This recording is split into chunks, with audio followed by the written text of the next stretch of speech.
split, go back home. We feel good about ourselves. We talk about it all the time. It's the good, the bad, and everything in between. Today, another crucial road test looms in Indianapolis. Will Miami come together or fall apart under the pressure of expectations? Heat, Pacers. Game 4 is next on ABC, home of the NBA Finals.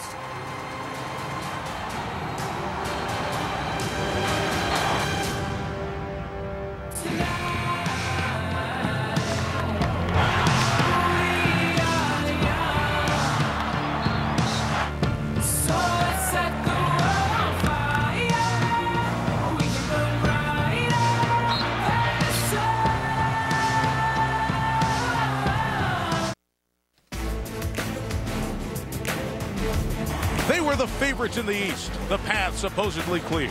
But when a third of the Big Three went down, the remaining duo has experienced despair, disappointment, and little support.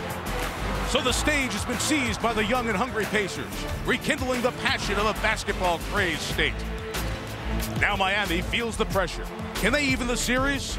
Or is it time for a new player to step up on the big stage? One of the main stories of this series has been what's happening right after halftime. In each of the last 2 games, the Pacers have outscored the Heat by 14 in the third quarters. LeBron had just 8 points total in those third quarters. Michael, Miami Heat has not shot the ball well from the three-point line in this series. They're only 5 for 42 behind the three-point line against the Pacers. Can the Heat shooters get it going today in a game they need? Well, Magic, while Miami struggled from the outside, Indiana has dominated inside. Roy Hibbert in particular averaging 14 points, 13 rebounds, and 3 blocks a game in this series. Well, on the flip side, in Game 3 was Dwayne Wade. 5 points on 2 of 13 shooting. It was his lowest scoring playoff game since 2004, his rookie season. And his spat with Coach Spoelstra created a bit of a firestorm, to say the least.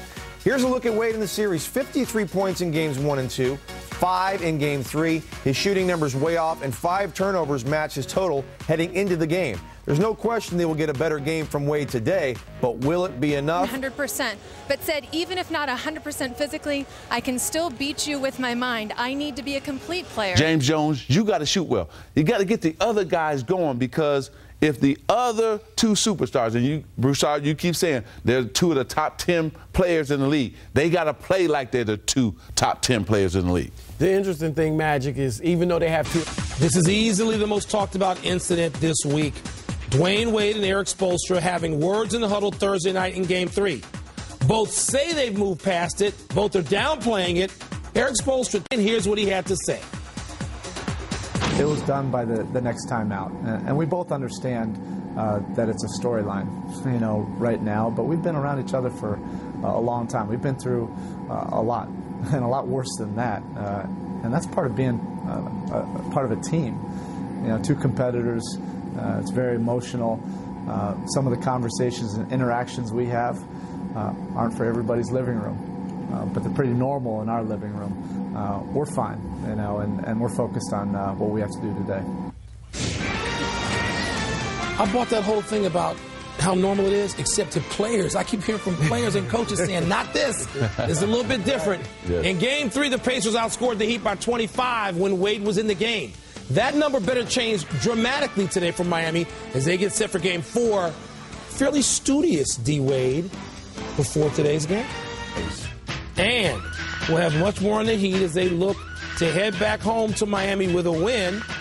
There's LeBron reading the Hunger Games. He's hungry. He's hungry. Oh, I know we're going hungry for a win. You know what I want to know? Is somebody paying Akeem Olajuwon? Because everybody goes to Akeem Olajuwon the entire summer. If I was Akeem, I'd say, give me some money or leave me alone in the summer. He's doing it out of the kindness of his heart. Great guy. That's part of basketball. That's part of 2-man battling. I'm not going to back down for anybody. He's not going to back down for anybody. And when you get that, you get some altercation. I know what the line is. I think David Stearns made a good job of making sure we know what the line is and what not to cross. So we won't cross that line, but we just want each other to know that it's going to be a tense battle and it's going to be a fight. I'm not here to intimidate. I'm here to play basketball. I'm not no monster or say no horror movie. I'm not trying to scare nobody. I'm trying to play basketball. he's hyping himself up. You know, he got to hype himself up and say he's not scared of me. I mean, I'm not. Have I ever been intimidating anybody in this league? I don't think so. So I go and play my game and let my game do the talking. Here, Lance Stephenson's second year out of Cincinnati. You probably saw this on SportsCenter, giving the choke sign before LeBron shot a technical free throw, and then he did it again after. Stephenson apologized to his coach, Frank Vogel, for it. LeBron said, I'm not even going to give you the time. Now, he comes in garbage time at the end, and Juwan Howard, the veteran who's been around the block, gave him a little elbow, and then had some conversation as Stephenson started clapping. Juwan was looking for him yesterday at shoot-around as the two teams crossed over. Didn't see him. Earlier today, Howard's the taller guy. Stephenson let the ball out of his hand there. There's a conversation. The conversation gets a little louder. It gets more animated. You see the Pacer players now coming over and say, wait a minute, there might be something more to this conversation, as the guy who's been in the league almost 20 years is telling the guy who's been in the league 2 years, you don't act like that. And eventually they get separated. So, message sent. What's at stake for LeBron James today? Only 8 teams in NBA history have come back from a 3-1 deficit to win the series. Miami doesn't want to get into that predicament. It's got to be Dwayne Wade after just 5 points in Game 3. He's got to have a bounce-back game. Could he be worn down? He averaged 21 points per game on 50% shooting versus the Knicks in round 1. In this series, 19 points, shooting just 31%. A great performance out of the great Dwayne Wade. Today, he will deliver. We'll play with 4. We're not going to put that guy in there. Right, pull a little Gene Hackman. A little more space to operate. But hey, hold on, this is the guy. Guard, I mean, look, I would put him on David West. Well, I wonder how much would that wear him down? No. Him guarding David West. No, it wouldn't wear him down, but you don't start the game like that. That's something that you gradually, like second quarter, third quarter. If it's hurt, if Battier is getting hurt. If he's not getting hurt, you leave it there.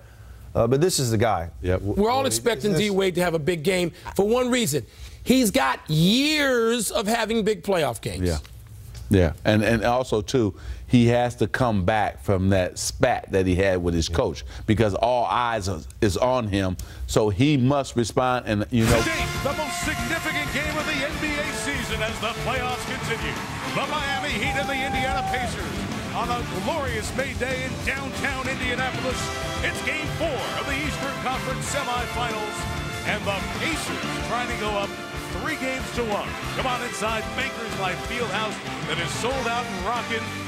Miami hopes to win and make this, like the other series in the East, I'll leave it at 2. The Pacers trying to join San Antonio and Oklahoma City. 1 win from the conference finals. About shooting a high percentage in all areas. Also, Game 3, only 5 foul shot attempts between them. Today, will they dominate the paint and get to the rim? Then they'll be on the foul line. 2 other all-star players in the recent past, Danny Granger and David West. Paul George has done a good job on Dwayne Wade, and the Indianapolis native George Hill on the point. Now for Miami, Game 4, 4th different starting lineup, as Shane Battier and Ronny Turiaf start with Chalmers, James, and Dwayne Wade. And Heather Cox has more. On the same page, then Wade took advantage of the day off and drove the hour to Bloomington to visit former coach and mentor Tom Crean. The advice he got, be honest with yourself. You know what it takes to turn this around. And while the Heat are being coy about Wade's specific injury, Wade did acknowledge he's not completely healthy and said, if I don't feel great physically, I can beat you with my mind. And Mike, the last 2 days, this Heat team has had a quiet, laser-like focus. And when I asked about the importance of this Game 4, both LeBron and Wade, without hesitation, emphatically said, this is a must-win game. They look loose. Fans are pretty fired up here. A great scene in one of the best barns in the league. Want to hear us in Spanish? Hit the SAP buttons. Noise and crowd sounds need no translation.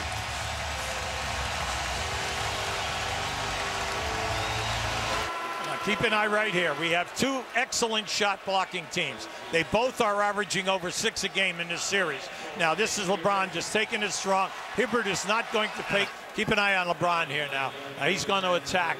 You can see the push off, and then by avoiding the other 3 for the Heat. Through 1 in Game 4 in Indiana. It's the Pacers leading the Heat 25-18.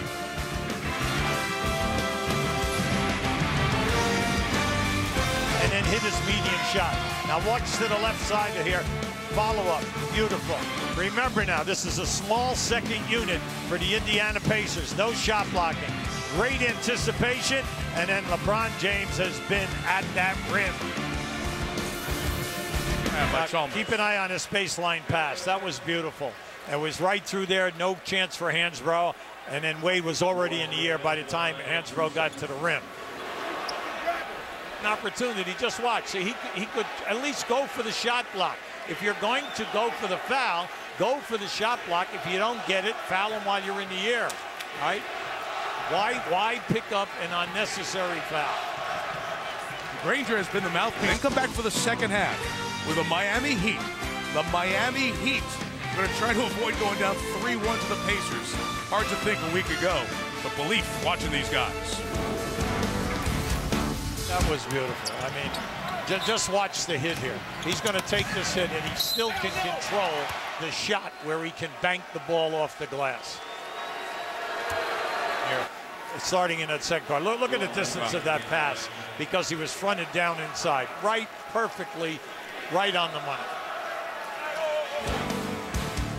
Now this is just Dwyane Wade moving smartly without the ball, coming down in and attacking the rim. That we're accustomed to. Now they're right now keeping the control of his dribble, changing direction, and finishing strong.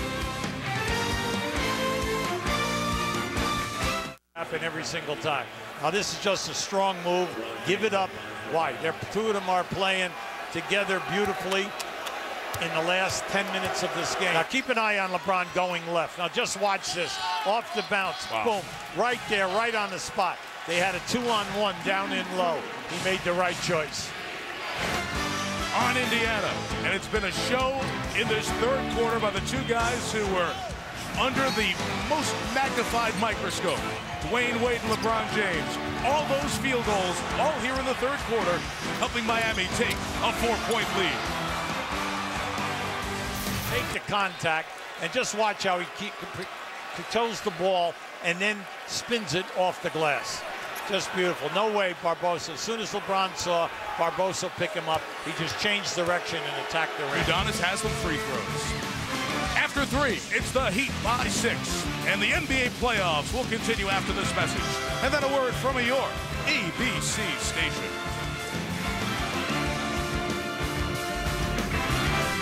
Once again, runs his man down and gets this block right there.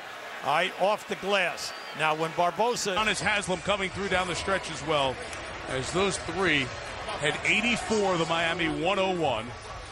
And now Indiana is going to be left to figure out some offense and figure out some questions of their own, as this series is now 2-2 heading back down south. 70 points. Heather's got them both. Such an impressive display by both of them. Dwyane, 8 points in the first half, 22 in the second. What allowed you to come alive in the second half? Oh, my teammates. Everyone believed in me so much. I was struggling a little bit. But, and I've been doubted before. I'll be doubted again. So my teammates stayed with me, gave me the confidence. Coach ran a lot of plays to me to get my offensive game going. So I'm glad I was able to contribute tonight. I know at this point in the season, nobody's 100%. But if you had to put a number on where your health is, what would it be? My health is on finishing this series. Thanks, Dwyane. LeBron, congratulations on the win. Describe how your mentality changed as you came into this game 4. Must win for us. We're playing against a tough physical team. We wanted to get the split. We had a terrible performance in game 3, so wanted to redeem ourselves. We played some good ball. You had 2 days to think about that loss. Describe the type of pressure you felt coming in. It's the playoffs. If you don't feel some type of pressure, or you don't feel anxiety or feel excitement about the postseason, then something is wrong inside you. So, as a leader of this team, I just try to make plays to help our team win, and we're happy we're able to get it. There was a stretch during this game where you and Dwyane Wade combined for 38 consecutive points for the Heat. How were you personally able to help Dwyane get on track? Look for him. The best thing for a scorer to get is a dunk or a layup. And in the first half, I was able to give him a back door right over here, and he got a dunk. And, you just want to see the ball going with a system on that. In your mind, how does the complexion of this series change now? Well, it's still going to be a dogfight. It's a 3-game series now. And like I said, we didn't play well in game 3, but, we redeemed ourselves in game 4. So we head back to South Beach and, continue, to play at the level that we did tonight. Impressive performance, LeBron. Thanks. Mike? 10th career 40-plus point game for James. One shy of his career playoff rebounding high with 18 and 1 assist shy of a triple-double. Heather, great working with you. again this year. Game 5 is Tuesday in Miami. Game 6 back here in Indiana on Thursday. The series is tied at 2 games apiece.